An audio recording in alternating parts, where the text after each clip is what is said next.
taken the giblets and added them to a medium-sized stock pot. I'm using the AGA cake baker here. However, I've removed the liver as that would otherwise impart a bit of flavour, but of course it can be added to a chicken or duck pate. Sometimes people wonder what to do with the neck, so I'll just show you how simple it is to chop up into pieces using the heel of a sharp AGA knife. So take the neck and spread it out, and using the heel of a knife, use quite an aggressive action to break into small cotton reel pieces.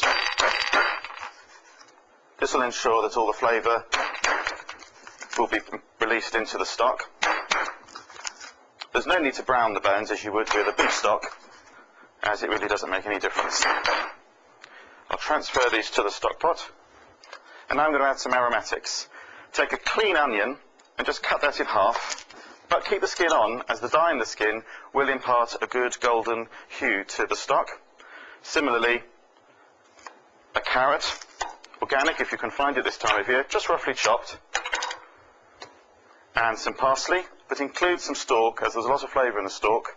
A few peppercorns, which I'll just crush very simply now using a cast iron pan,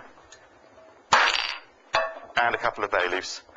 They all go into the pan and we've brought to the boil on the AGA boiling plate.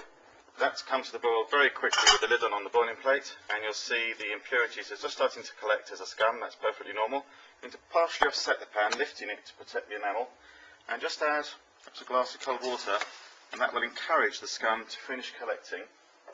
Sometimes people use a slotted spoon to collect the scum. However, a much more efficient method is to use a simple coffee strainer and to go around the edge of the pan several times and just deposit the debris on a plate. And replace the lid to bring it quickly back to the boil. We're going to then transfer that to the AGA simmering oven, where the persistent but gentle heat will coax all the flavour, colour and definition out of the ingredients, including the aromatics. And more than that, the result will be particularly fine flavoured and, more importantly, clear, with no hint of cloudiness, which can occur when you simmer a stock too quickly on top of a cooker. So, open the oven and transfer the pan complete to the simmering oven. I'm going to place that right at the back because I have many other foods to place in the simmering oven this morning.